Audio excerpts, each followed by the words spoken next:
planning board. This is kind of a different format. I'm Joanne Hanson. I'm the chair. The application, whoops, John, should we put the tape on? It is on. Okay. The application this evening is the Paze's new house on Bar Hill. And we have feedback, but we have Rich Whitty, who's under Janet's iPad, and Portia Hinshaw, and Jay Reichgott, who is under JHR, and our counsel is Rick Golden, and Josh Lehrer has not yet joined us. Karen Arendt is the landscape architect for the application, and David, you're the engineer, and then Andy, you're the village engineer. So I think, and we have various neighbors joining us this evening. So with that, I think, Karen, it might make sense for you to orient us to the current state of the project. We know that you've been to the BZA and the bar. And I think the planning board members have had a chance to look at some of the the BZA materials. So if you could just sort of show us the plot of the property, the intended maximum building envelope, and get everybody oriented. Okay. I'm sorry. Can I interject 1 second, please? I think this should be tabled because we just got the notice, not from you guys, but from our friend Michael regarding this at like 3 something or 5 something today. We have not had any opportunity at all to look at these plans, these latest plans. So we are right next door and we cannot comment either yay or nay because we were not notified with enough time to be able to see these plans. So I would really like this to be tabled until we have time to look at the plans. So I will let John speak to the notification, which I believe did come. But I would say, you know, this is a process of describing both for the planning board and for the neighbors where the application is now. This is not a final decision-making meeting. And so I don't think it's appropriate to defer it. John, do you want to speak to the notification? Yes, all the neighbors were notified certified return receipt when this application was first presented approximately a year ago. And that's the only legal requirement that we have as far as when a building permit application is submitted. All the neighbors were also sent another certified return receipt letter approximately 4 months ago when the Pazes submitted a BZA application. So legally, you know, we have notified the neighbors that there is an active application. We're not required to notify you of every meeting. I've tried to stay in touch with some of the neighbors that I know have had concerns, but admittedly, I just as a courtesy sent out a reminder today. But legally, we have notified everybody and we've given people time to submit any comments. We did submit some comments in response to the second notification. I don't have any recollection of the first notification, but it was a year ago. It seems as though there have been changes to the plans since our comments were submitted a few months ago. We haven't had a chance to look at these changes. And we actually, John, without wishing to be confrontational about it, we kind of think that the neighbors ought to be notified when there's a meeting. Also, in terms of the first notice, I believe it was not sent certified, and that was the reason that the second notice was sent certified at the request of the village lawyer. So I think this is, you know, I know Nanaya knew that you had raised questions at the BZA hearings, which I attended as an observer, and that there were some of those were addressed. Obviously, you can submit comments both to the planning board and to the bar as this process goes forward, and you'll have an opportunity to hear this evening what the current status of this application is. Um, Do we know what it was? Under the misapprehension that Mike was on the board and not a neighbor, although I now understand, Michael, that you're a neighbor. I sent a quick note to him. If you're not going to postpone this meeting, we'll of course attend it, and I'll raise the question that I put to Michael innocently, equally innocently to you all in the course of the meeting. Well, so at this point, I think we should commence the orientation of the planning board and the neighbors to where the project currently stands. And the planning board, and Rick can add to this, planning board's role here is to assess infrastructure and how the property ties into the village's infrastructure system. The maximum building envelope for the property. The bar is the organization that controls and reviews the design. The BZA has granted already various variances that will impact the project. So we are still in the middle of the stream. Rick, do you want to add to that? I think you've said it well, but I think for people that are not used to the structure, I just let it to add some clarifying points, is that for a project like this, it appears before 3 very separate boards, separate people on them with very separate authority as to what they can and must do with respect to an application. So one, appearing before one or listening to one doesn't really help you necessarily with the application as it appears before the second board and the third board.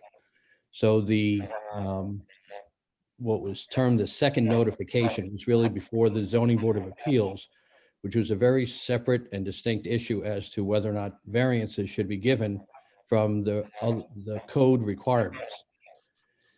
The planning board here, as Joanne said, they have to follow the code. They can't vary the code at all.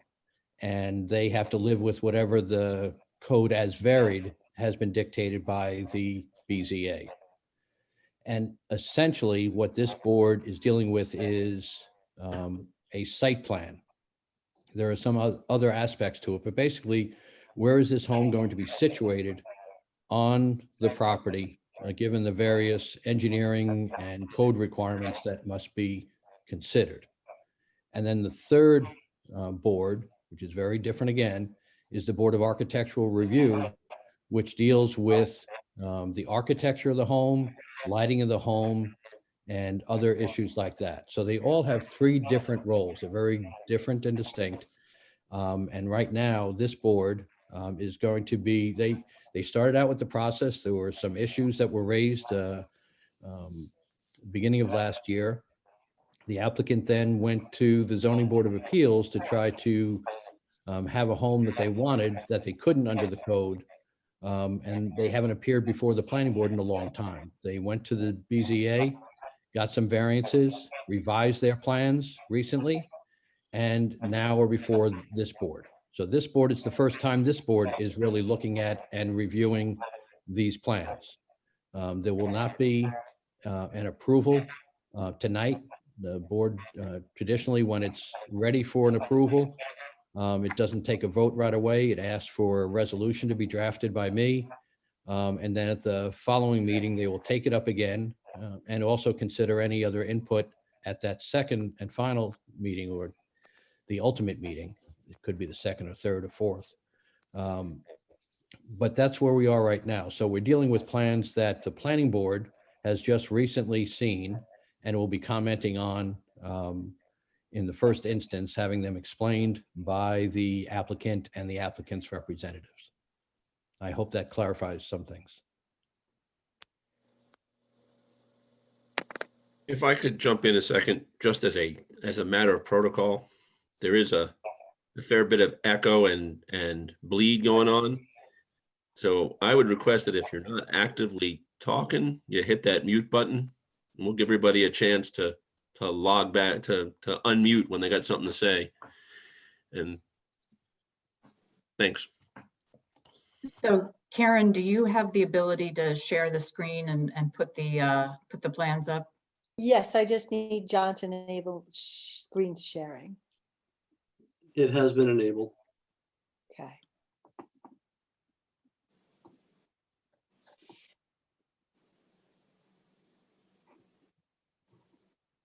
I'm getting a note that the host disabled screen sharing. No, hang on. Oh. Okay, try it now. Okay.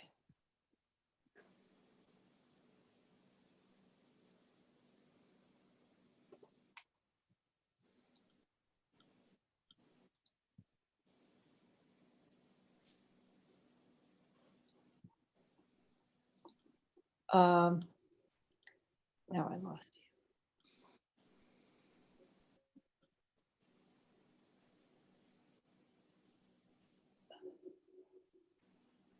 I will also add hard copies of the plans are available at the village office that people can go in and take a look at. It can be easier to see it in the, Okay, can everybody see the screen? Yes, thank you. Okay, great. Let me make it full screen. Okay, since we were at the meeting last, I'll explain the project a little bit for those that are new. The project was redesigned to preserve all the big copper beech trees and many of the trees around the property, including all of the trees in the rear yard, all the way from the rear yard setback to Continental Road. So you'll see where my pointer is. Well, all the plant materials shown in purple are proposed to remain. And as you can see, we kept the grading far away from the trees in order to preserve them. Yeah. On the map. And the project was also, we did extensive soil testing and we found great sandy soils on the site. And Dave Getz, the engineer, will speak about this, but we're mitigating all the stormwater generated on the property. And in fact, we are making the stormwater situation better.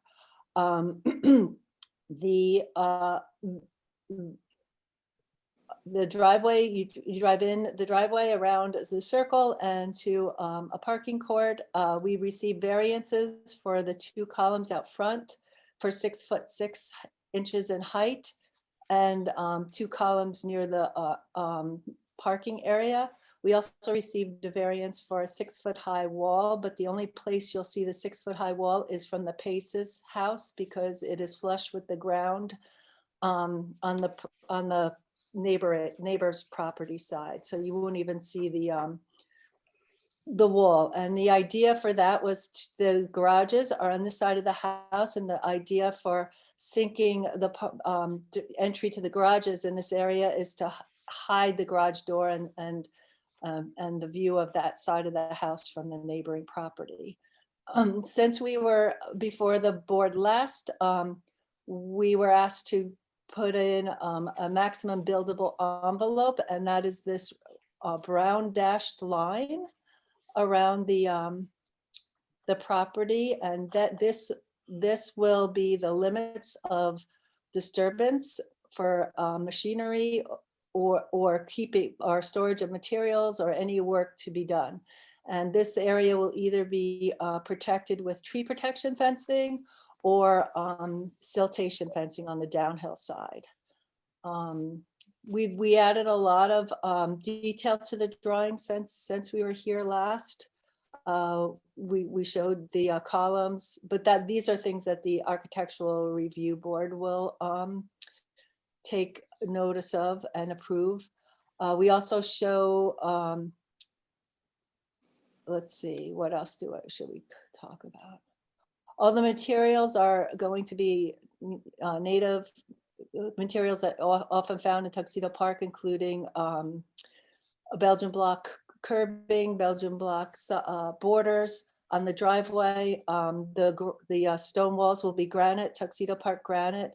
They will be capped with either pillow top granite or a 6-inch thick bluestone. The pavement will be bluestone, except for the pool area. We didn't want to use bluestone pavement because it's too hot. So we chose a marble type of pavement that is gray in color. It looks like bluestone, but it's much less hot. I think that about summarizes it. I think Dave should speak about how we are dealing with all the stormwater and the benefits to the community that this development will actually provide. If I could just chime in for a second. With respect to the maximum appropriate buildable envelope, it's really not just a limits of disturbance, although you have coordinated your limits of disturbance with the maximum appropriate buildable envelope. The maximum appropriate buildable envelope is there for the planning board to set, and then when it goes to the BAR, they're not allowed to move this home or any of the structures outside of that area.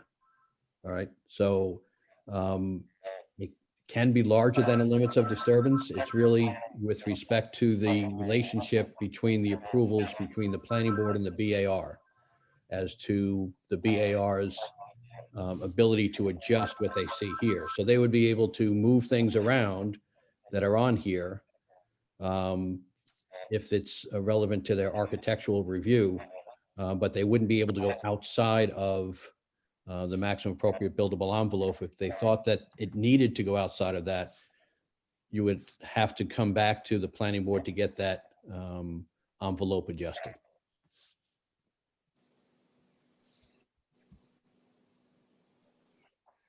Karen, do you have drawing S1 handy? Yeah, oh no, I don't have your drawing, so I will stop sharing my screen so you can share yours. Okay. Let's see. While we're doing that, Rick, this is Jay. We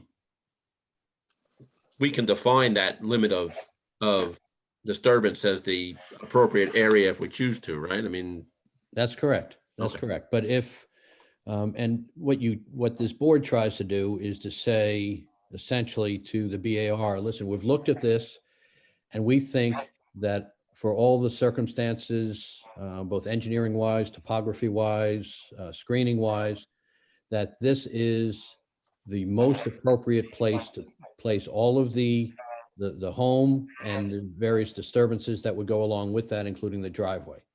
And so to the bar, it's like, you have to work within this envelope.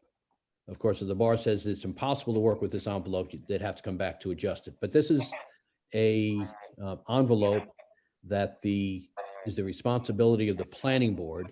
It's just as Karen has appropriately done, they recommend that this is what they believe the envelope should be. And then it's up to the planning board to either say yes or adjust it as however they want to adjust it.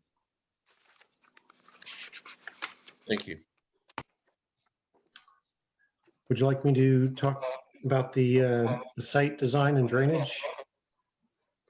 Dave, yes. And is there any way to just scale that up a little bit? Yes, yep, I'd be glad to do that. I just wanted to show the entire property at first. The majority of the site drains toward the east, towards Tower Hill Road East. The dividing line is somewhere in that vicinity. So the majority of, I'm sorry, a small section of the road, of the property drains towards Tower Hill Road. The majority drains towards the west, towards Continental Road. You'll see as I zoom in here, we have various drainage systems proposed to collect runoff from the entire roof and almost all of the new impervious surface proposed on the site. The stormwater measures are shown in red, and they include 2 underground storage areas, one in the parking court in this vicinity, where part of the roof drainage will be directed, and all of the runoff from this portion of the driveway and parking area will be collected and sent into an underground storage area. Similarly, we have an underground storage area proposed beneath the lawn area on the north side of the house. And as Karen mentioned, we did a day of soil testing last summer throughout the proposed development area, and were happily surprised to find excellent soil conditions. We dug 7 test pits, typically going down about 8 feet or so, 8 to 9 feet, and did not hit bedrock. In a single one of those, we found well-drained sandy soils, no sign of groundwater. So that really enabled this design to collect runoff from the developed portion of the site and send it to these underground storage areas that are designed to infiltrate into those well-drained soils. We also have a surface storage area, just a slight depression in the proposed lawn that'll just add a little bit more stormwater mitigation. We prepared a report that the village engineer's office reviewed, had some comments. We addressed those, and our conclusions, which they concurred with, show that for all the storms we studied, from a relatively small storm like a 1-year event to the 100-year storm, that the peak flow from the site is reduced in both directions, towards Tower Hill Road and probably more importantly, towards Continental Road. As Karen mentioned, we've made a big effort to preserve the existing topography, the existing vegetation on that slope from the house down towards Continental Road, because we know there are concerns with drainage and potentially with erosion or sedimentation in that direction. So we feel good about our conclusions. We've incorporated several very conservative factors into them. For example, we measured a very rapid percolation rate when we tested the soils on the site, but we assumed a much slower rate just to be conservative. And even with those assumptions, we are showing reductions across the board for all those storms. Be happy to take any questions or comments that you have. Hi, Mr. Getz, this is Hume Steyer. So we're the neighbors to the south of the Pazes. Okay. And if you look at the water catchment that is in the parking area, which is a few feet from our property line, if you look to the west and south of that, sort of where the compass is, Okay. that's the beginning of our big flat lawn, which is terraced down from the area that's directly to the south of this catchment area, which is our flat parking lot. So in this vicinity here? Yes. Okay. So my question to you, and I'm just dealing with the issue that you're addressing, is if this red box underneath the flat parking area of the Pazes parking area, which by the way is only a couple of feet from our property line, if that fills up, is the water, or maybe even if it's overtaxed by water, is the water going to spill down into our flat lawn? No. And I'll explain why that it really cannot happen. When we design these things, we have to design for the worst case. Let's assume for some reason over time that underground basin or the soil surrounding it no longer percolate or infiltrate water into the ground.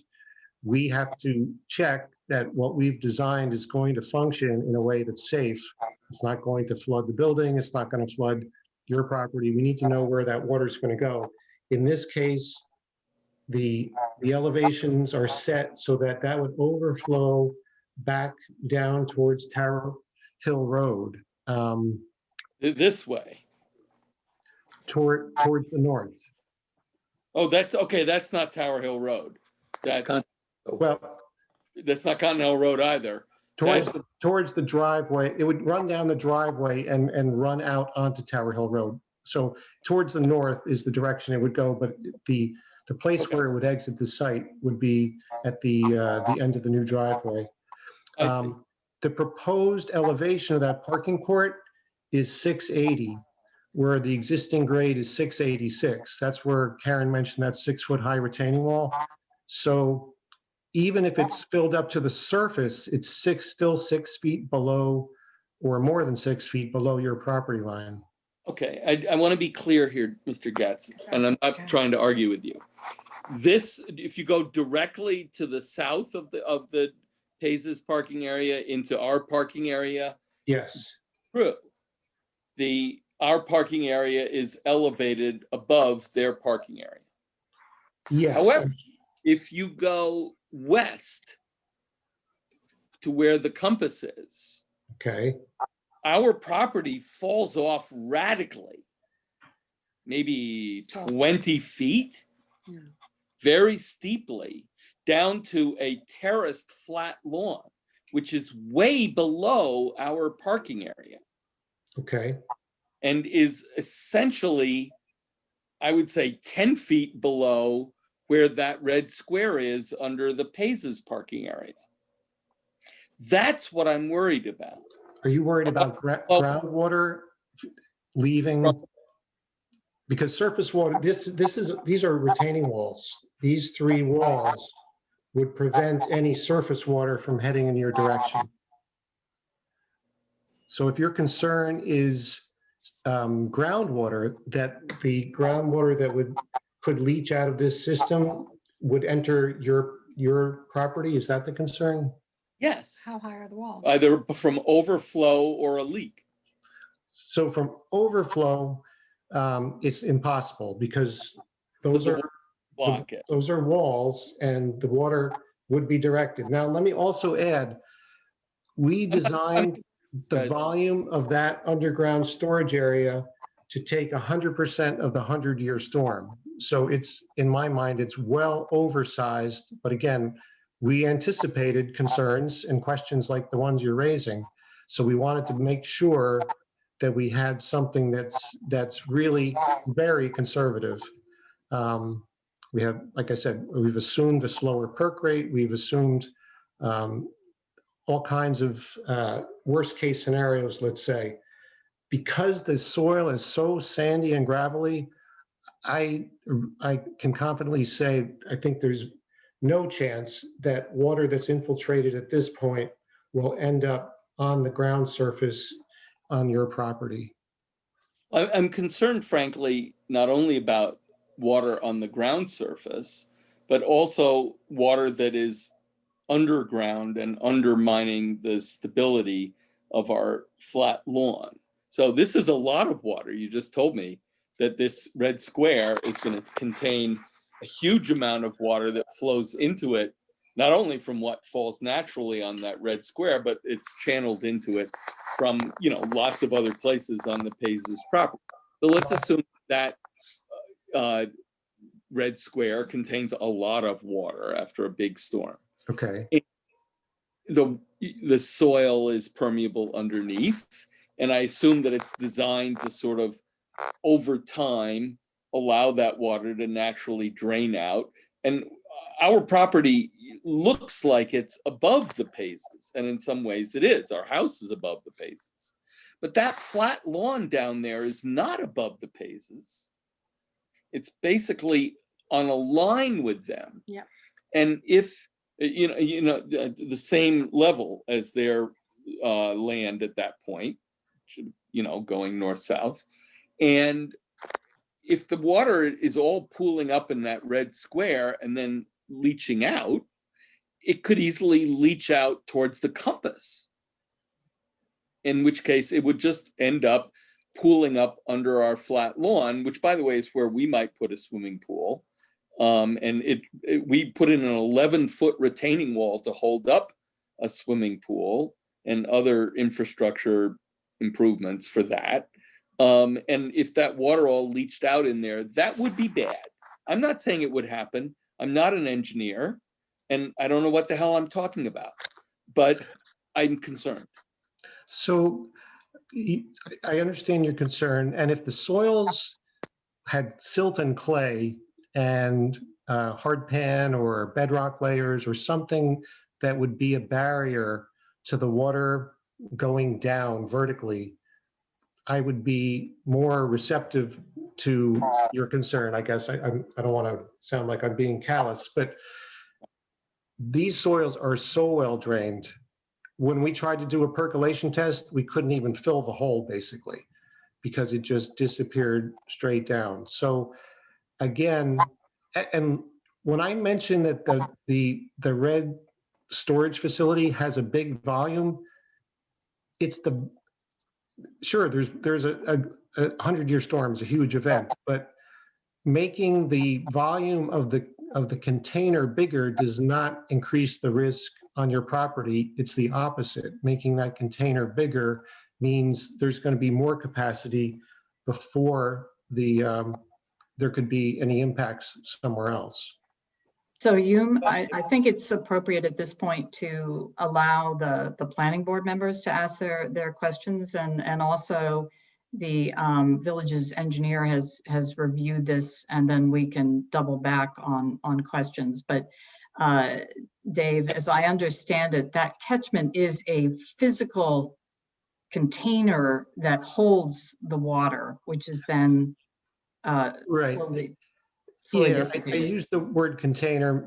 It's porous. It's got openings on all sides and in the bottom also. So if for some reason the soil, if there's a condition where the soil cannot release the incoming water at a rate that's fast enough, then that container will start to fill. But even during that 100-year storm, it would not overtop, even if the soil didn't take any water.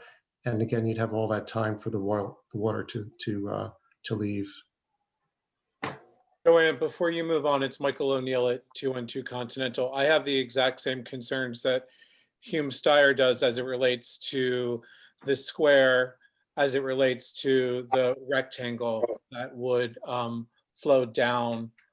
I guess it would be. Right. I mean, so I would ask you to hold also, Michael. I mean, that we're reviewing the draining now, and let's let the planning board ask questions, and then we can come back. I mean, obviously, we appreciate that there's a slope there and people don't want the water to end up on Continental.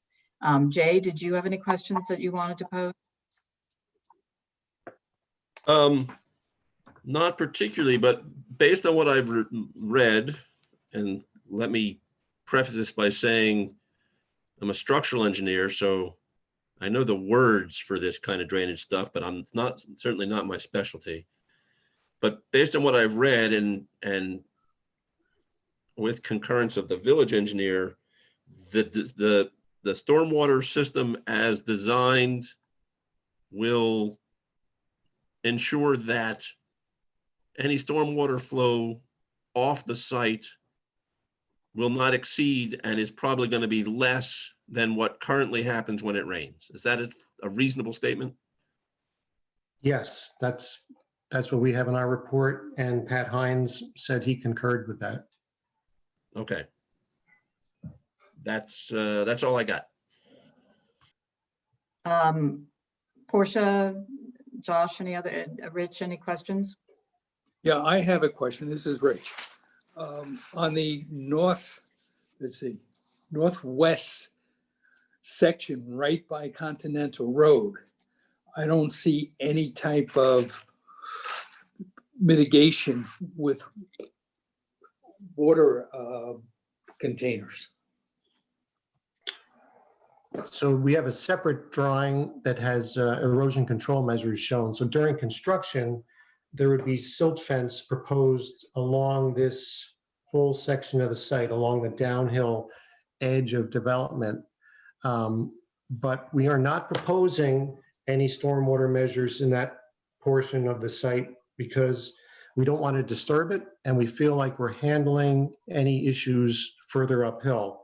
Let me add that this stormwater measure, the stormwater storage, which collects much of the roof runoff, if that one overflows, it would be piped to a level spreader, which would release the water not at a single point, but across a 10-foot wide level release pipe. Even that is perforated. The underground pipe is perforated. So even any water that would start to leave this storage facility would have another mitigation point before it's released to the ground surface, which we didn't even factor that into our calculations. Again, we made a lot of conservative assumptions because, like you, we want this thing to function, you know, in all kinds of conditions. So for those reasons, we did not feel it was appropriate to disturb any of the lower portions of the site. And this was also discussed quite a bit with some of the other boards that were concerned about visual impacts. Karen can talk about that also, but we're proposing to leave that vegetated slope alone and handle our issues uphill of it. And Dave, you as part of the process have done a calculation, I believe, of what the existing flows on the property are, the existing conditions. Yes, we did. And that's a baseline that we do as a first calculation, and then we design our systems and compare the proposed conditions to those existing condition flows. And Rick, the applicant is required under the process to not exceed the baseline position of the flows. Is that correct? As a general proposition, but I think that it's more apt for Andy to discuss as a planning board engineer to discuss this system. I think that the neighbors are raising what are very valid issues. The applicant's engineer has responded as to their belief as to how their system would work, but ultimately the planning board is going to be guided most by the planning board's own independent engineer to determine whether or not the system is appropriate, and considering the neighbors' concerns, whether or not it should be revisited at all, or whether or not those calculations he believes are appropriate, even given the concerns of the neighbors. So I think it's probably Andy's call for explaining this, or if he thinks that he needs more information, he'll request more information. And if I could just put it in context, as the evening progresses, we are also going to be discussing the plan for retaining the trees. I believe the bar is asked actually for additional plantings on the lower part of the property. So the two pieces do fit together, and that will be part of the evening's discussion, just so people would know where we're going. I can say that the drainage was discussed at length at the BZA, because and the village engineer, which I'm now going to turn to, did that analytical work at that time when they were before that board. So yes, so we did review Dave's work and his report, and I don't believe we need any additional information. He's provided us with everything we needed to concur with his conclusions, which is that the system that he's designed will function as it's designed.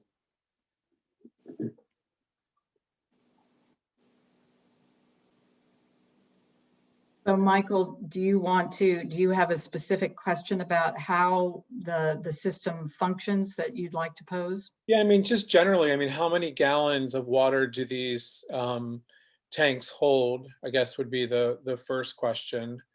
And I know we talked about the long-term test. I mean, what would something like a hurricane create to the system that you've designed?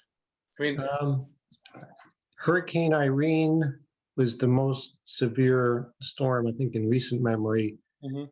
And I believe that it's somewhere, in terms of the rainfall that fell, it varies from location to location, but it was somewhere between a 50-year and 100-year event. The precipitation depth that we used in this report, I don't have the number right in front of me. It's over 8 inches per 8 inches in depth, I believe. That would be the 24-hour depth. Hold on, I can tell you that number. Let's see.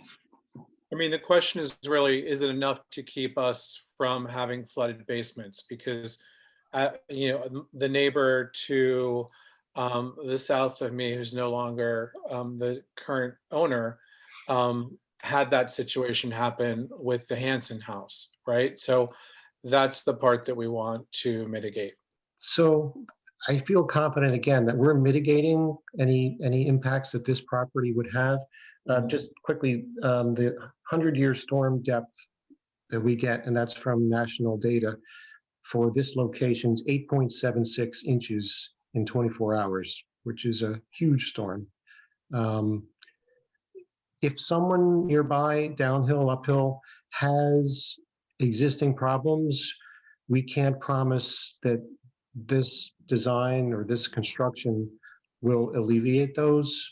But again, I feel confident that it's not going to make those worse. And any impact that this project would have that includes this much mitigation, if it makes a difference, it'll be a benefit as opposed to making anything worse. David, what are the dimensions of the holding tank? Let's see. Let's see. And while you're looking at that, John Ledwith, is it also possible that if someone wanted electronic copies of this so that they could easily get them and not have to stand in the village to pore over these plans, could they get those sent to them electronically? Yes. So, let's see. Dave, while you're finding that, I guess I'll just, what I'm responding to is a cover letter that I got from Karen, actually Karen's cover letter. It says, the engineer believes the problem will be improved by the proposed site development since heavy storm runoff will be contained underground and in rain gardens instead of sheet flowing into the road, right? Sheet flowing into the road. And I'm not concerned about, of course I'm concerned with sheet flowing into the road, but what I'm really worried about is the water that's being discharged into the ground. Is that going to run downhill and impact our homes, right? And So- Michael, maybe it would be useful, because I'm not sure everybody knows, specifying where your house is and in relationship to the property. So if you can enlarge the compass, Directly west. I mean, it's directly west. It would be 2 and 2. 2 and 2. So it would be sort of right in the middle of where the L is on Continental. Okay. So the Steyrs have been discussing they're to the east there, and then I believe Chris Cummins is also on, and he's on Continental Road to the west. Just does everybody have a sense of kind of? Joanne, we're really to the south. We're this way. Okay, Sorry. Which is the left of the screen. left. Sorry. Right, north is to the But right. we're to the south. And our basement is below grade from the proposed parking area with the red square in it from for the Paises. Yeah, it's basically on the flat. This is Lanaya Santana. It's on the same flat level lawn as the Paises house will basically be, and that area of that retaining tank or whatever it's called. That's where the flat lawn is, and our basement is directly to the left of that flat lawn. Same level. Same level, exactly the same level. Okay, so let's come back to Rick's question because I'm not sure that got answered. I'm sorry. I just wanted to get people oriented to, sorry, my sense of the compass was off, but Hume to the left and Michael and the Cummins to the top of the page there. Okay. Right. So in terms of the volume of the storage proposed, the smaller system under the driveway, we do the calculations in terms of cubic feet. So that stores around 1,200 cubic feet. You would multiply by about 7.5. So that's around 9,000 gallons. The one in the lawn is just under 2,000 cubic feet. So roughly 15,000 gallons. So those are the volumes. The soil actually provides a lot more storage than that. So in terms of groundwater impacts, I'll just say that what we're proposing is the preferred method of stormwater mitigation, stormwater management by the DEC. I think by most reviewing agencies, they stress that subsurface infiltration is preferred. I'm confident again that the soils are so sandy that we didn't see any evidence of any area. We dug 7 test pits throughout that development portion of the site. One of them was down this far on the hill. And again, we found soils that would really promote the water to go straight down.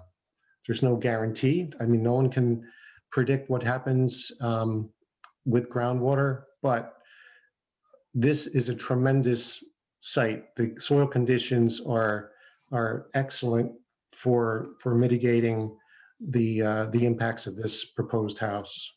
Dave, Yeah, we if I could just say, hi, this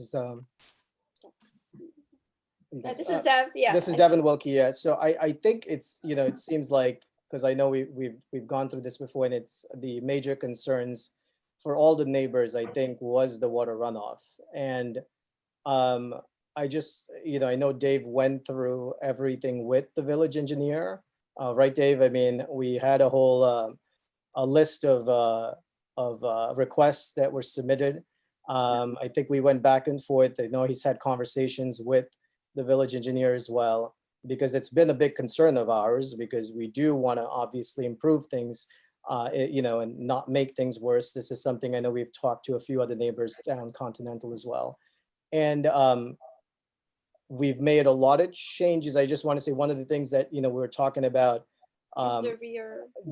the rear part of the home, our initial plan was based off of the neighbors where everything was cleared out.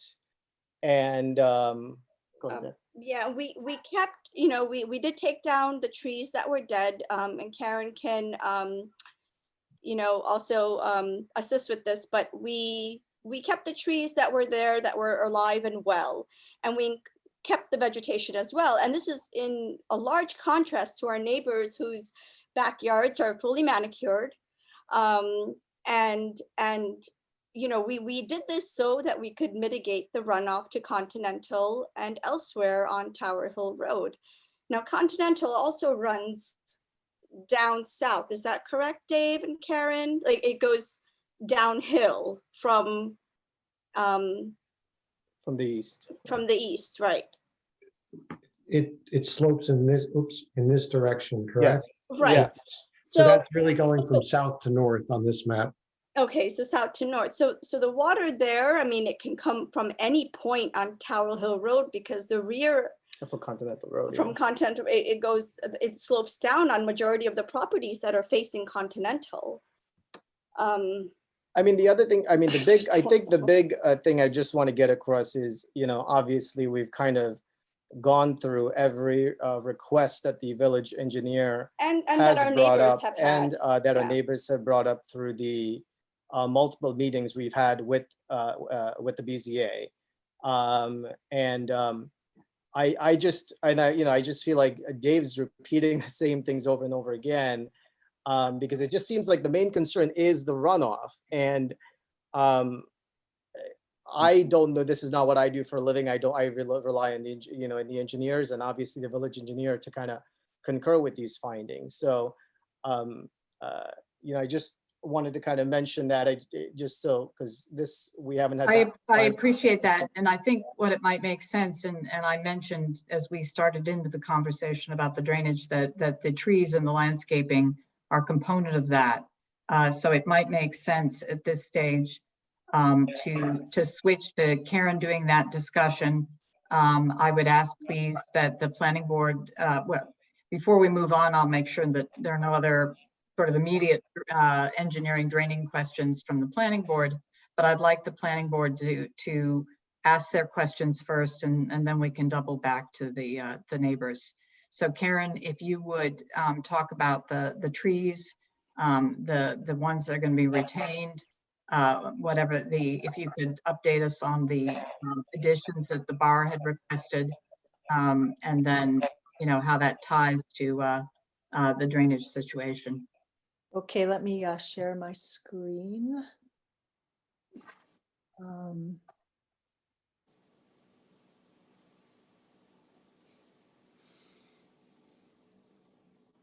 Okay, so we are going to go over here to the existing, to the tree preservation plan. All the trees in purple are the ones that are being preserved.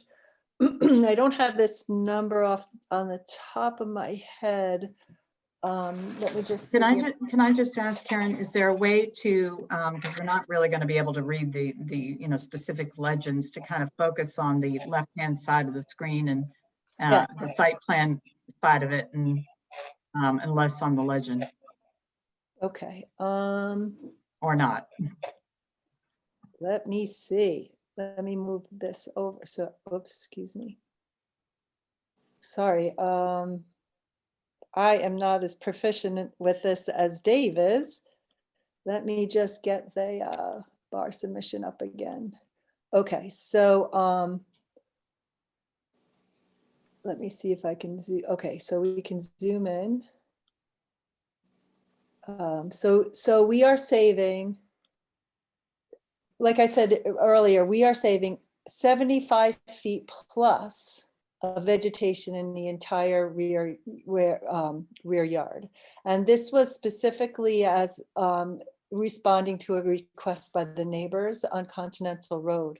As Dev Pays mentioned, that she preferred to make it more manicured and lawn and have it more park-like, but the as to satisfy the neighbors and to reduce visual impacts, as well as help a little bit with the drainage, we decided to save the entire rear setback, all the vegetation in the rear setback.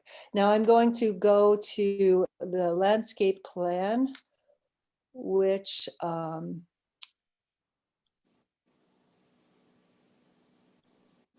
we recently completed, and it shows the Architectural Review Board did ask us to provide a couple of trees in the in areas where there are holes in the existing screening. So we are providing 7 green giant arborvitaes, and these are the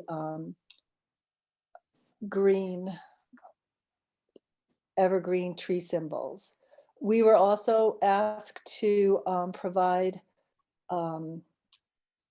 some ground covers downhill from the level spreader. So we're, So Karen, I apologize because I think my desire to make it closer has taken the focus off the section of the site that people are really most interested, which is the lower part down towards Continental. So I guess we're going to have to go back out to the, at least what I'm looking at is mostly the house and not the lower section of the property. that's funny because okay. So is that this better?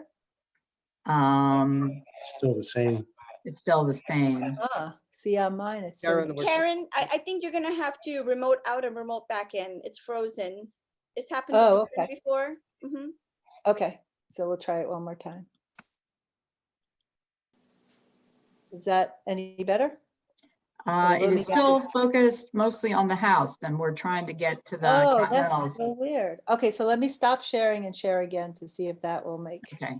Yeah, I mean, where we started, I wanted to pull it in, but where we started was a better, and we may need to stay there because the focus is on that lower component. Yeah.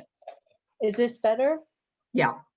Okay, so I showed three, as I mentioned previously, I showed 7 green giants arborvitaes to be placed in holes in the existing screening, although there isn't many holes as you can see from some previously submitted documents. You don't really see too much of the house as it is, but just to satisfy the board, we were happy to put in the 7 green giant arborvitaes.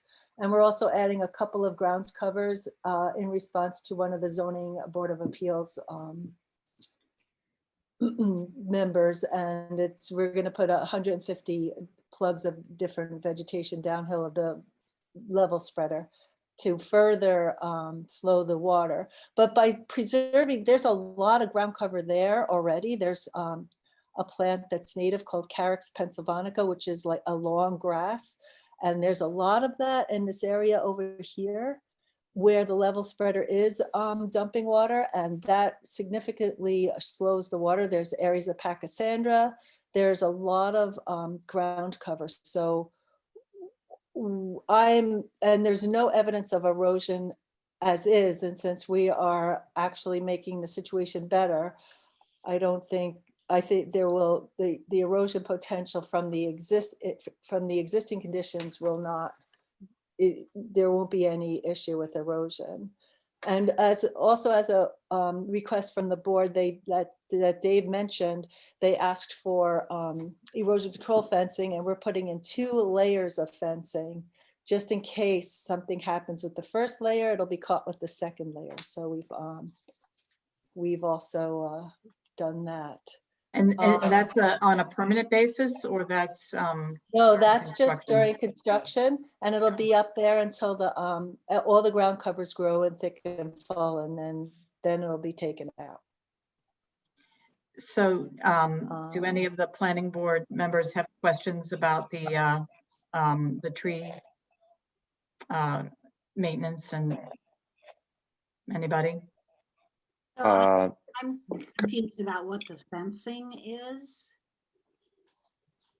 The erosion control fencing? Yes, so that's just during construction and then it's taken? Yes, it's that, if you drive around and you see like the black fence that's held up by wooden stakes on new construction sites, it's there to, you put the fence in the ground a little bit so that the water has to go through the fence, leaving behind all the dirt that it collects, and it's just water, clean water flowing after that. And it's put up during construction so that the water that leaves the site is just water, and there's no soil mixed with it. Thank you. Any other questions? I don't have any questions other than to say, you clearly thought through this very, very carefully and seem to have done quite a bit to mitigate any potential runoff.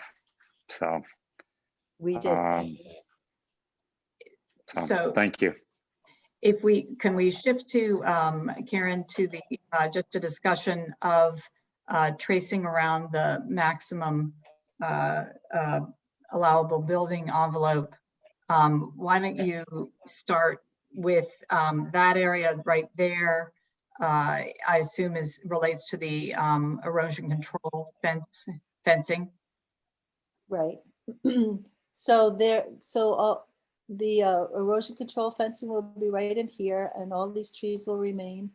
There are trees along the side yard that are proposed to remain, like I said, all the purple trees, this big, beautiful, I think it's 40-something inch copper beech will be preserved along with the beech trees along the Tower Hill Road. In addition to the existing trees and pockets where there would be possibly views into the site from the neighboring property to the south, we are adding screening, 2 layers, a deciduous flowering tree, eastern redbud, as well as green giant arborvitaes to provide thick screening so that both the paces don't see the neighbors and the neighbors don't see the paces, unless they want to. So, and then on the other side, we're also providing screen planting in addition to planting around the swimming pool and planting in the front of the house to soften the views of the home from the road and just to provide a lot of curb appeal for the project. In the courtyard, what's the depth from the wall to the property line there? Over by the neighboring property. On the Right, south, yeah, where you're. There's 10 feet to the wall. There's 10 feet, and then the wall is 2 feet, so it's about 12 feet to the pavement edge. And in that 10 feet, I purposefully made we actually got the zoning variance so that we could raise the height of the wall to provide more planting space and higher level of planting to provide screening for the neighbor. We didn't actually need that variance for the 6-foot high wall because we could have sloped right to the property line, but we wanted to be able to provide adequate, decent screening. So we asked for and received the variance. And in the beginning, when we first asked for the variance, I was concerned that there could be rock and that we wouldn't be able to get any screening in there. And then after that, we found that the soils were so great and there wasn't rock, and we still decided that we would keep our variance application in so that we would have a nice level area to plant all those green giant arborvitaes and also another layer of plants that are going to weep over the wall. And I'm John, sorry. Go ahead. Who's, I'm sorry, I didn't. I'm sorry. Who's asking? Are we on planning board people? No, I'm first. I'm the neighbor, but go ahead. John, can you just address the question about the pathway? Yes, Karen, we're concerned that there's really no defined width of the pathway. And we're also concerned it's really beyond the limit of disturbance. It's not included. What's the real reason for the pathway? So the Pace thought that they would like to be able to walk down to the Continental Road, and it was just a mulch path. So there's really going to be no disturbance. We're just gonna, I guess there's a little disturbance in the fact that there wouldn't be any vegetation, but it's basically following, you could see it's following contour lines. Yes. So it was just, the Paces, wanted to be able to walk down to the road down below, and they thought maybe their children would like to walk down. So we were just providing a path for that. And Rick, would that typically be included in the limits of disturbance? It has to be put in the limits of disturbance because you're going to be disturbing the area there in order to put down whatever kind of material that you want to put down, whether it be chips or whatever, to create a path. Otherwise, you can't touch it at all. That's the whole purpose of a limit of disturbance. Even if it's hand done? Excuse me? Even if it's just done by hand? Yeah, it's still disturbed. It doesn't matter whether you go with a So shovel or you go with so a I vac- need to put the limit of disturbance around all the trees as well. All the plantings as well. When you're putting new trees, it is understood that you're going to get to the trees and back out again.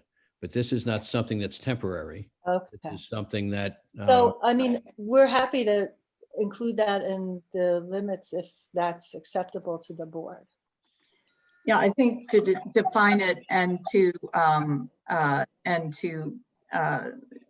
mean, ultimately the landscaping review is really in conjunction with the bar. But Right. the limits of disturbance are in this board's domain. And so I think to define the width of the intended path and you know, to revise the maximum building envelope to reflect the path. Because it is a permanent feature. and also so that it can be clear as to what is being approved and what can be enforced from John's point of view. You need, and for the planning board in the first instance to accept it, is that you would also have to show what kind of material is going to be put down there. You're talking about wood chips, or you're talking about, Yes, well, it says wood chips right on the Okay. drawing.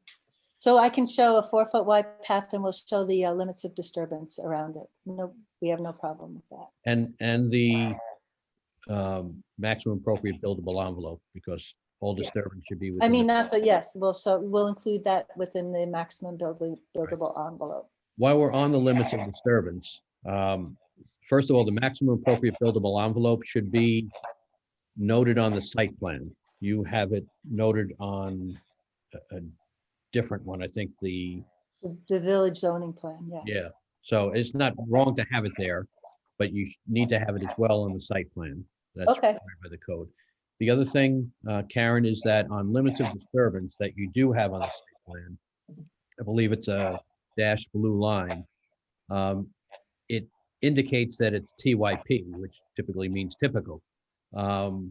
This has to be a hard line. It can't be that it's just typical and you may go outside of that for disturbance. It needs to be the limits of disturbance. Okay, So take out the typical, and if you need to adjust it in order to cover an area that you're concerned about as far as having some wiggle room, then put it where you think it is and the planning board will review. And it will reflect areas where, I mean, you know, we recognize obviously when you're doing construction, there's a staging area around the house. So it needs to pick up that area. okay, we can make that. We'll distinguish between the limits of disturbance and the maximum buildable envelope because we have them both together, both as one. So we will show the different. So are there other questions? Yes, Joanne, No, wait, let me get my planning board folk in here, please. Are there any other questions from the planning board concerning the maximum building envelope or the tree plan? We're gonna double back to the engineering side of things. Yeah, this is Jay. I have a question about green giant arborvitae. I'm not saying you shouldn't use them by any means, because like again, that's even less of my area of expertise. But we've got these giant rats with horns, half of them, and is that really deer resistant? So it's not, it's on a scale of 1 to 4, 1 being the most resistant, it's 2. And since in many places, the deer don't touch it, sometimes they do touch it. So there's really no large evergreen except for blue spruce. That is a number 1. Norway spruce is also, but I didn't want to use anything that grew so fat and huge. And the blue spruces aren't doing so well now because they get Cytophthora and they die within 20 years. They're actually starting to die at 10 years old. So we're only left with Norway spruce. So that's the reason why green giants are chosen. And they are number 2, and they have not been, in the past in Tuxedo Park, they have not been browsed, with the exception of some of the properties that are closer to the wood, closer to the edges. And that would be something the Paces would have to have winter fencing put up. to protect them. The deer only browse them in the winter. So you can put up the temporary deer fence every winter and take it down in the spring. Thanks. Like I said, I'm not objecting. Okay. Most arborvitae is deer candy, so. Yeah, the other ones are like the dark American arborvitae and the emerald greens. They're all candy. They're number 4 as being the deer favorite, or I should say, I should have reversed the numbering system. They're the deer favorite, but not the green giants. It's a completely different species. And Josh, you had a question? No, I just was going to let you know that I didn't have any questions. Okay. So Rick, could you discuss how the applicant should memorialize the tree plan? We're aware that this was part of the extensive BZA discussion, and it is coming back to the planning board to memorialize the maintenance of the trees. Sure. I was reading the BZA decision, and I don't know if there was more than one, but the one I was reading didn't have any conditions concerning the preservation of trees there or the supplementation of the trees in that area. But I understand from you, Joanne, that there were discussions along those lines, but it was not a specific condition of the BZA. Yes, it is not a formal piece of the, I mean, they were not variances for which they came, but it was part of the discussion, and the Hazes have made reference to that. There were a number of BZA meetings in which both the trees and the drainage were discussed at length. Understood. I just wanted to make sure I Yeah, wasn't. thank you. You're the lawyer. No. I just wanted to make sure that I wasn't missing something by which there are specific conditions that I was unaware.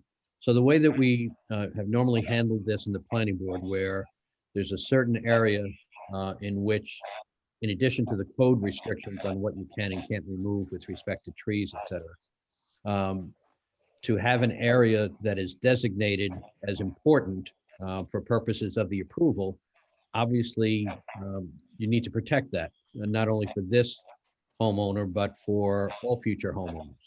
So the way you do that, and the way that the planning board has done that in the past, is to identify an area that will end up to be described and listed as a covenant, as a deed restriction that will run with the land, which will indicate that no trees can be taken down other than dead or dying. And we have very particular aspects within that. In fact, we did one with Mr. Whitty with respect to an approval he had a number of years ago. There are, as I counted, at least 3 trees that will be coming down. Is that correct, Karen, in that area? I don't have that exact figure. I can, while you're talking, I'll look it up. Okay, I think on another drawing, there were 3, if we're talking about between the rear setback and the west property line along Continental Road. So what will happen, and David, I imagine that either you or someone you will ask will do this, we will need the area to be surveyed. It shouldn't be very difficult because 3 of the sides are already surveyed. And then you just go somewhere along, probably not exactly the rear setback line because it's a little irregular. So I would think you would draw a fairly straight line in or about that rear setback line from north to south, and then survey that line and then tie it into the other 3 surveyed lines. Am I making myself clear, David? So you want meets and bounds? Yes, we will need that in order to have it filed with the county as a covenant deed restriction. And so we will need a meets and bounds for that description. So that's the way that we protect it. And if there are 3 trees, and I think there was, I know Karen's going to check on it. Okay, I will get that figure. But I believe that the one that I have, that you have, were trees numbers 118, 119, 123, I guess is the 4th tree, 168 maybe, And then there was 164 that was right on the rear yard setback. So I don't know, depending upon where you're going to draw that line from north to south, that may be in there as well. But whatever trees are within that area, then those will stay the way they are. They cannot be taken down except under certain circumstances for health and safety, disease trees, things like that. Hi, so Rick and Karen, I guess this is news to us. You know, we, in the last BZA meeting, we gave our word that we would, you know, cut down the trees, but what is, if you can explain the deed restriction? Sure. Your word is fine, but you're not going to be there potentially in 20, 30, 100 years. And so the protection that this puts on it is for all future landowners. And it's been done with other planning board applications in the past where there's an important feature that the planning board is saying, yes, because you're agreeing to do this, we think it's appropriate and we'll give you an approval. But we have to have a mechanism by which the protected area upon which that approval is based in part needs to stay that way. So that some future property owner doesn't come in and just bulldoze the whole area. And Rick, it's Josh Shura. What are the repercussions for non-compliance? Well, it would be a zoning violation, one. Also that neighbors would have the ability to enforce that deed restriction. So it would be both a zoning violation as well as neighbors, if they wanted to, could enforce it by way of a private right of action between them and whoever the property owner is at the time. Quick question, I guess Rick or Karen, because one of the things you mentioned, Rick, is they granted the variance upon that condition. Is that something that's in the resolution, or what is that something? What would the is that something that was mentioned in the resolution from the BZA? Or Karen, are you aware? It was not in the resolution from the BZA. This would be a determination by the planning board that this area, what's being represented is we're not going to take down trees in this area. That's what's being represented. Yeah. All it does is have a mechanism to enforce that representation. Yeah, no, I just was asking because I thought you mentioned that the variance was granted based upon that contingency of like not. No, I said something very different than that. I said it when I looked at it, I didn't see any condition that it was based upon that. However, I understood from discussions with Joanne that there were discussions along those lines, that that was important, and there were representations made, although it wasn't part of the BZA decision. Okay. Rick, there's 5 trees that will be taken down in that area. And I can Okay, give well, you the number. those are the ones that you have listed in red, and I think it'll be clear, and we'll be putting in that deed restriction as to which trees are the ones that can be taken down. Okay. I gotta say that a deed restriction that never lets anybody make any changes to the vegetation on their property starts to sound like it borders on unreasonable taking. I think that it convinced me otherwise, but if that was not specifically a condition of the variance, I'm not sure why we're adding to it. Well, first, it's if you're talking about a legal taking, it's not a legal taking. Just as a matter of law, it's not a legal taking. Now, that doesn't mean that this board could say, I don't think we need to require it.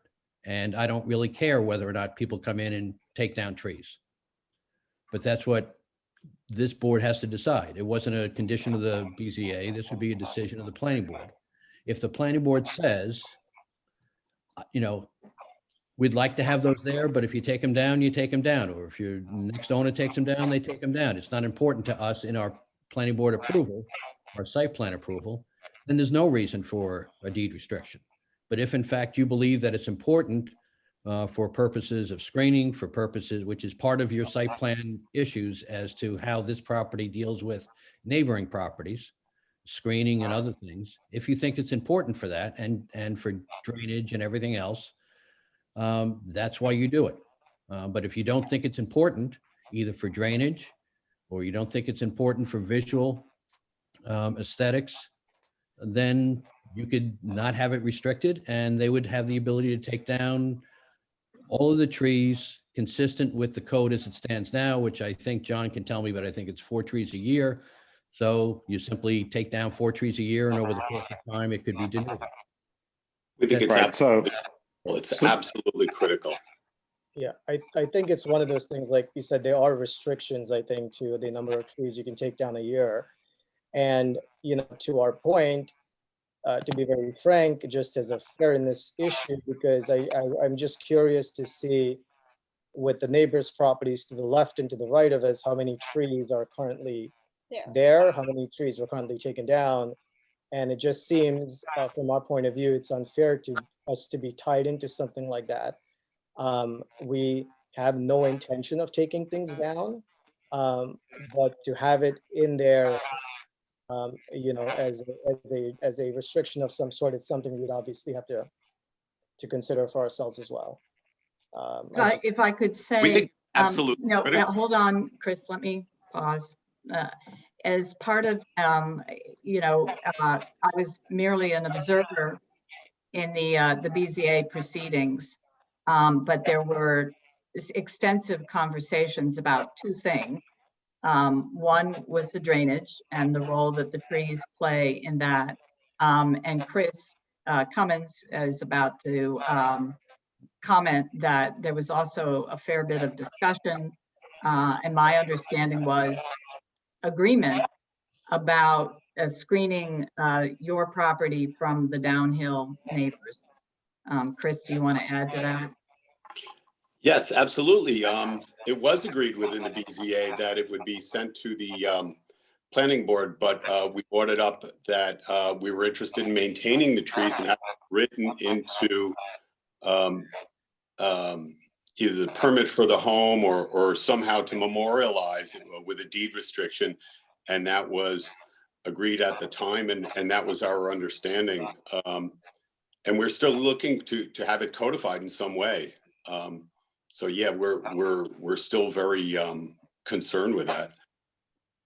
I would like to ask a question to Rick, if it's possible that somehow to write the requirement that the project is screened rather than tying the phases into leaving trees, you know, these existing trees, because they might look terrible in, you know, 10 years. Some of them look terrible already, and we're leaving them there to provide screening. But if there's other trees that grow up and take the place and the screening's provided, it would be great if the PACE could improve their property and not look at these ugly trees that are in the foreground for them. So if they provided like 20 feet of screening and it's thick and dense along Continental Road, I don't see the necessity for them to provide another 50 feet of trees that look terrible.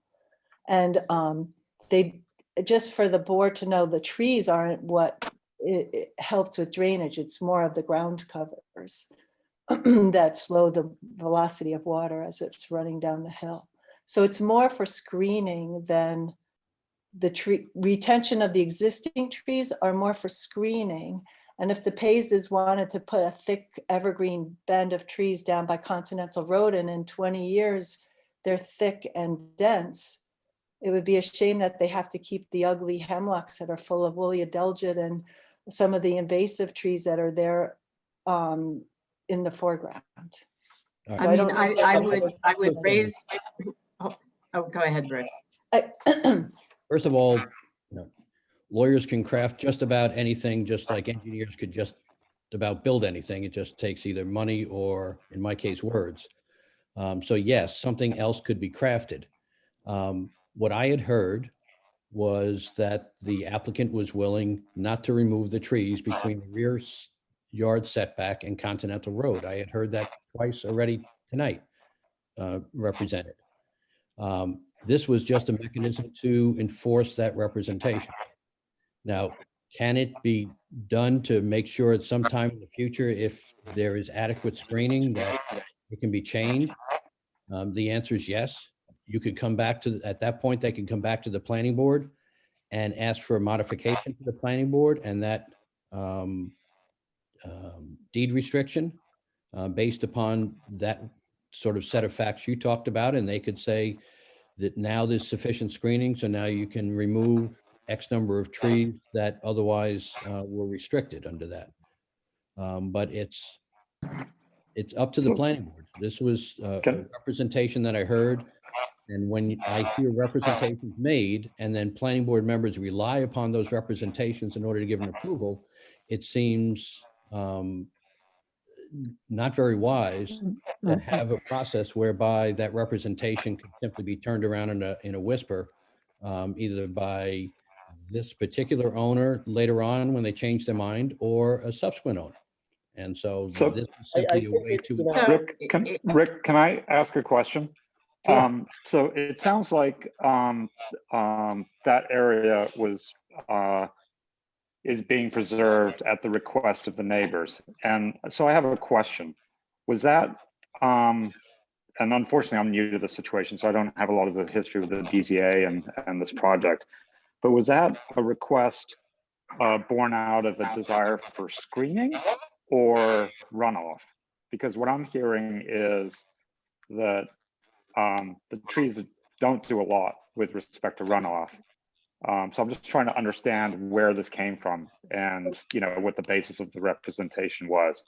Because obviously the pays are trying to mollify their neighbors, and I just want to make sure that we're achieving the actual objectives of the neighbors. So I think it was a combination of both, even though the Dave's plans indicated that the trees would do nothing to help with the runoff because it's already been addressed. Some of the neighbors still wanted and felt comfortable having the trees there, you know, for screening purposes, but also in their minds it would have helped with the runoff as well. But again, I think the main concern was screening and the view.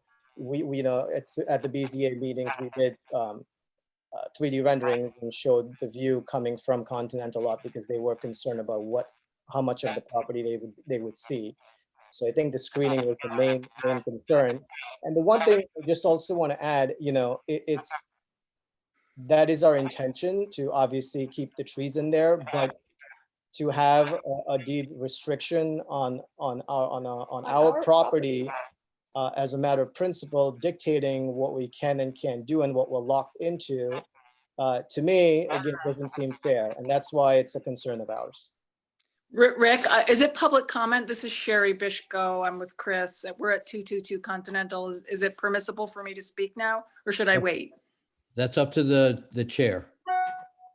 I was, can you wait one second? Hi. Obviously, as I say, I attended as an observer the BZA discussions, and you know, you Karen put up the screening to address Sherry and Chris's concerns. I don't know if Michael shares those same concerns, but it, you know, it was something that was reviewed at some length. So my thought would be, if in fact you would rather deal with this by a evergreen screen along Continental Road versus the existing trees, I think it makes sense to flush that out now while the project is under consideration by the various boards, rather than something that evolves over time. Can I interrupt there? Because I mean, I don't know how the process, we're going from the BZA, which, you know, we were at a number of meetings, and my understanding in leaving the BZA meetings were that we weren't going to revisit a screening methodology of trees. We were leaving the existing trees. I requested numerous times that this be memorialized in a permit or the deed. And our thoughts are twofold. I mean, I disagree on runoff. I think they are addressing runoff up top, but runoff is also addressed by roots and trees at the bottom of the hill. I don't think that you can really argue that. It's going to help. It may not be the end all be all with regard to runoff, but it's certainly going to help. Additionally, you know, I understand your concern about not being hamstrung by what you can and can't do with your property. However, the house next door to you, my understanding was, had no restriction. They had the similar woods or ground cover and trees when they did renovations on their house that were clear cut after a short time. So I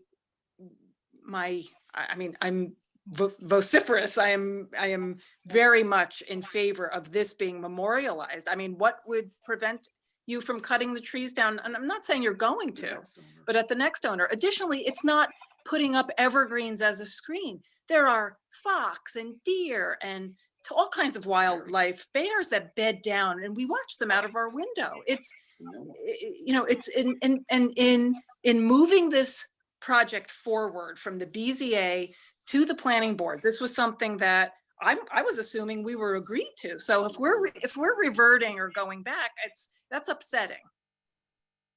We're not reverting on going back. And two is, you know, I appreciate the concern of, you know, the view that the neighbors had, you know, prior to this lot being purchased. But the fact of the matter remains, you know, we did purchase it with the intention of building a home on there. So, you know, some of the concerns that, you know, the neighbors have brought up with regard to watching X, Y, and Z and the, again, it just, to me, you know, I'll say the same thing I said before. It's a matter of principle. It's a matter of fairness. You know, as to somebody putting a deed restriction on a property that we own, you know, what kind of, you know, it's something that, I mean, like I said, you have to. Well, I mean, you know, it's interesting because at the BZA meeting, it was. I just don't know what the legal issues and the legality of it is, and if it's something how widespread it's been, and you know, it's just, you mentioned what the neighbors did, you know, and all that stuff. So Yeah, I mean, Well, if I could I'm just going to intersperse here for a second. I'll let Sherry, both of you. But as I say, as an observer, my understanding was that both for drainage and screening reasons, that there was, it appeared, a meeting of the minds at the BZA board meetings, not specifically related to their variances, but in the course of the conversations. So I think as an observer, my understanding was where Sherry is, that was something that was agreed upon.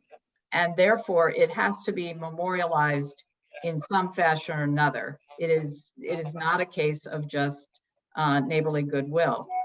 So then the question becomes, what is the appropriate memorialization? I would, you know, I think Rick has indicated it can be done any number of ways, but I think that there needs to be some kind of formal acknowledgement of the expectations vis-a-vis the maintenance of the trees and the. If I may, I think you're correct, and I think that something needs to be memorialized. I also think it's important that we understand what it was that the BZA was looking for when they, or what they thought they were looking for. It seems if the issue is making sure that runoff is properly controlled, that's an issue of stormwater management, which we've already covered. And there are very specific rules about what can and cannot happen with stormwater, but the exact mechanism of that is left up to the stormwater design, which we're going to approve or disapprove of.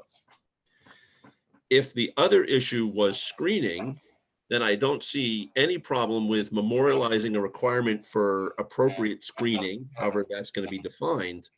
But appropriate screening has to do with view corridors and things like that, and not specific trees. And I think that I got to say, I agree with the homeowner on this one. To have a requirement for appropriate screening that allows them the flexibility to achieve that seems reasonable. And, you know, deer and bear and all the rest of it are lovely, but not necessarily at the foot of your own property. And this wasn't purchased as a nature preserve. It was purchased as a building site. Okay, I'm hearing you. Procedurally, I guess that's what Rick needs to advise us on. If we had one understanding under the BZA discussion and them moving this project forward, I'm just incredulous that now we're going back to what we had numerous discussions on. Well, Joanne came away with the same opinion that we had, that it had been agreed upon, BZA, that this was to occur. And I sat in on all those meetings as well, and I would concur with Joanne and Chris and Sherry. That's what we agreed upon. And I believe the reason that we talked about memorializing these specific trees was a point that Karen brought up related to disrupting this area. So it wasn't about coming in with new screening, but it was keeping the existing tree structures, vegetation in place to mitigate the runoff, as well as provide protection from the neighbors on Continental Road looking up at the house. I would just want to clarify, the trees do not provide runoff protection. I will clarify that. It's the things that grow underneath on the ground that provides more of the runoff protection. But the idea of leaving the trees is because they are existing and they're full and they're nice and tall and full grown. Not full grown, there are obviously a lot of smaller trees in there, but they do provide existing screening.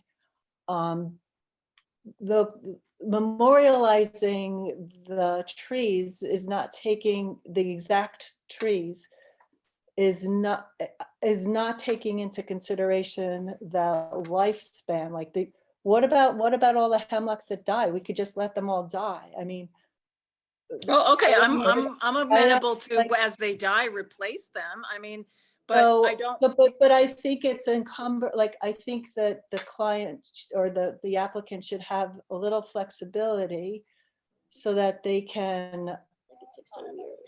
don't have to be tied. There's some even invasive trees, like. Just on this call alone, Rick put and they are there for screening, and they are providing. Hold on, screening. Michael. And it's a thick swath of vegetation. I think that it's difficult to require somebody to just keep all the trees. Well, I think as Rick said, attorneys can do anything, and let's see what we write in the deed or the permit. I mean, what are we including this language in? Which would give some flexibility, but would ultimately require the same screening, if you will. I mean, Kevin took a picture from my backyard, my front yard, and put that, or you did, you took the picture. And we looked, and Kevin said, see, if we keep all of this, this is the view you will get. So my assumption is that view will continue. And how we do that is a creative, we have to be creative. We are all for the screening aspect, and to what Jay said, I agree 100%. I mean, that's fine. That we'll make sure that view stays the same. The screening we're totally fine with that. I think it's just a deed restriction where it's telling us what trees can and can't come out and what we do on our property and how we manage it. I think that's so the issue we have with, because again, it's been established by the professionals, not what I think, not what, any layperson thinks, but by the professionals, which is Dave and Karen and the village engineer, who concur that this really has nothing to do with the runoff. More has to do with the screening aspect on there. That stuff I think has been talked about endlessly, and I hope everyone is satisfied with that aspect. But well, I don't know that I've heard Andy say that the tree cover has nothing to do with stormwater. I'd be surprised if it has nothing to do with stormwater. Certainly, let me tell you, trees have something to do with stormwater. Sometimes the trees shade the ground and especially with deer, create the bare earth areas. So sometimes, quite often, trees do the opposite by not allowing plants to grow. Right, we're not talking about underneath. hypothetical. We can ask Andy whether or not there is any good effect that the present stand of trees have with respect to stormwater and going down Rick, the. if I may, the requirement for the, you know, from what I understood was our objective. And again, Kara, I don't know if Dave is still on here, but you know, our objective was, you're asking a question to say, well, is the trees gonna help with certain things? Our goal, I believe, was that we're not supposed to make the conditions worse with what we're doing. And I believe if we're showing that we're not making the conditions worse with what we're doing, and improving things, if anything, you know, which I believe is what the conversations Dave and Pat had. I don't, is Dave still on, Karen? Yes, I am. Oh, sorry. Yeah, Dave, you know, if you don't mind, just kind of, yeah, because it's this runoff thing keeps, you know, coming up again. Isn't that true? Isn't our objective to keep things the status quo with what we're doing and not make things worse? Well, and as you mentioned, make them better when we have the opportunity. The way we modeled this site was to leave that portion of the property unchanged from existing to proposed conditions. I agree with Karen that any condition that's going to make bare earth is going to create potential worse additional runoff. But a vegetated area, whether it's trees or ground cover, is going to be better than if it was paved or bare earth. Dave, if I could just ask one other question. I mean, if that area was fully, I'm just curious, fully manicured lawn area, would that affect the runoff situation in a negative way? You know, as to the way things are with the collection system that we have here? No, if it's a thick stand of grass, if it's really going to slow the water down, provide for infiltration, it would be very similar to a wooded condition. It wouldn't make it worse. I'm confused here. Are we jumping to grass? I mean, I thought we were No. way past that. I'm just trying to make the I'm just trying to make the point. I'm just trying to make the point to what Rick was, you know, to some of the concerns that were brought up and to what Rick mentioned as well with asking if this is going to help things. But, you know, I just, the collection system is addressing the runoff, whether there are trees there or whether there are trees not there, whether, you know, depending on how it's manicured. That was the main point I was trying to get across.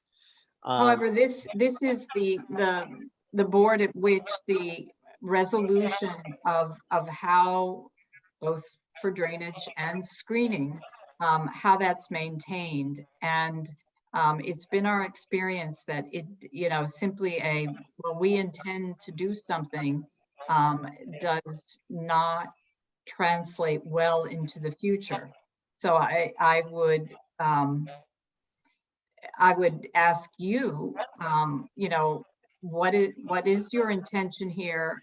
How can we, for the benefit of the neighborhood, and as I say, these discussions went on before the BZA, not in front of this board, but it was, I think that an agreement on screening in some form was reached.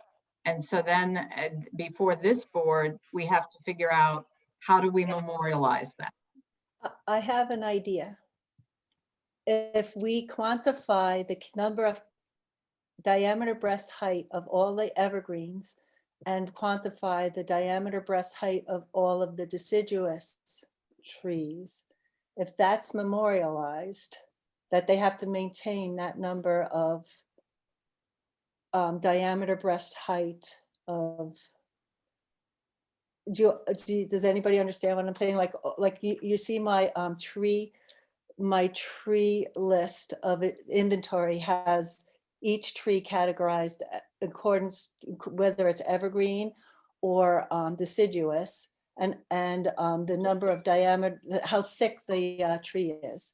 And if the applicant agrees to maintain that level, the same number of inches in diameter breast height of deciduous trees for screening, and the same number of inches of evergreen trees for screening, then I think that would be a fair way to do it. So you're Right, but it saying, would, And yeah, but just to play devil's advocate, what if they move all of them like to one side of the property and then create a lawn? I So mean, I we think could it has to say be, evenly dispersed throughout the 75-foot area or something like that. I know that a lot of towns require the same number of calipers to be kept on properties, and that's how they make sure that the existing trees, at least the existing trees are perpetuated. In other words, like, I think that's almost stronger than just leaving these existing trees to be memorialized, because if they die, I guess they would have to be, I don't know if they'd have to be replaced, but at least there's some measure, some way to measure. I think I think that something like that is probably a reasonable approach. I'm speaking for myself, not the rest of the board members, of course. But I think that that's exactly it. The intention is to provide screening. Then let's quantify what an appropriate level of screening is and find a way to memorialize that, which allows people to deal with the nature of trees, which is they grow and they die and they change. And, you know, you really wouldn't want to require that this be lined with American elms or white ash, or, you know, dogwoods, because all of them are going to be gone in 5 years or 15 years. So I think something that allows some flexibility for the homeowner while protecting the screening needs of the neighbors is the way to go. Like obviously everyone else can comment, but that seems like a reasonable compromise that it provides flexibility while maintaining the agreement. I agree. I think in principle, it does sound like it could do the job. I guess enforcement would be tough, but I don't know how we'd address that. How are you planning on addressing keeping all the trees as they currently stand? That's a rhetorical question. You don't have to answer. Yeah. So Karen, why don't you confer with the applicant and come back We're fine with, you know, I just want to say we're completely okay with that. It is memorializing the screening aspect. So you know, we're fine with that. We have to figure out, you know, I'm not sure how we go about doing that. I'm not sure how that happens. So we were looking, we can go over this, but we were gonna count all the trees within the area, the 75-foot area, the number of inches of the trees that are there at diameter breast height, and then you will be required to maintain that amount of deciduous trees and that amount of evergreen trees. And ground cover as well, to keep a similar look with the ground cover, because it kind of fills in. I think that's really important. Well, they'll have to keep the ground cover so that nothing erodes. So, Okay. I mean, we can. So that'll be there as well. You'll have some language on ground cover. Yes, well, yes, we'll put language in about ground cover. So that is back in Karen and the applicant's hands for the moment. I think we should come back to Andy and well, let me, before I move back to engineering. Ooh, sorry, terrible feedback here. Josh, Portia, Rick, sorry. Anybody got any questions on where we were on the trees? no, I think this is a good resolution. Okay, so I'd like to come back to Andy. I believe that these drainage issues have been reviewed and discussed questions were raised, and there was a dialogue and response back and forth between the village engineer and the applicant's engineer. And Andy, can you just speak to, my understanding is that the village engineering assessment is confident about the drainage of the property. Yes, we are. Planning Yeah, board they- members, any further questions on that? Sorry, they satisfied our, all of our concerns with, you know, Dave answered questions and we reviewed his report. So I think that and the drainage ground has been covered. I think where we are now is that the applicant is going to be revising the maximum allowable building envelope, clarifying on the path, clarifying on the trees, and then we will get back together to review those issues. Rick, John Ledwith, any of the planning board members want to add anything? No, I don't have anything at this time. The one thing I want to understand is I think substantively, we have an agreement, at least in principle so far from the planning board, as to the type of protection there should be in that the Continental Road area of the property between Continental Road and the rear yard setback. And that's fine, rather than just saying everything has to be protected. We're going to have this maintaining the number of the DBH, the present evergreen and deciduous, presently existing, but and dispersed in a similar pattern, including natural ground cover. But it allows flexibility to go ahead and adjust that as long as that metric is maintained. But it still needs an enforcement mechanism. So I still think that the deed restriction is the way to do that. It's just, that's what we described. What the restriction is that they have that flexibility with respect to maintaining the screening in the manner that we've discussed.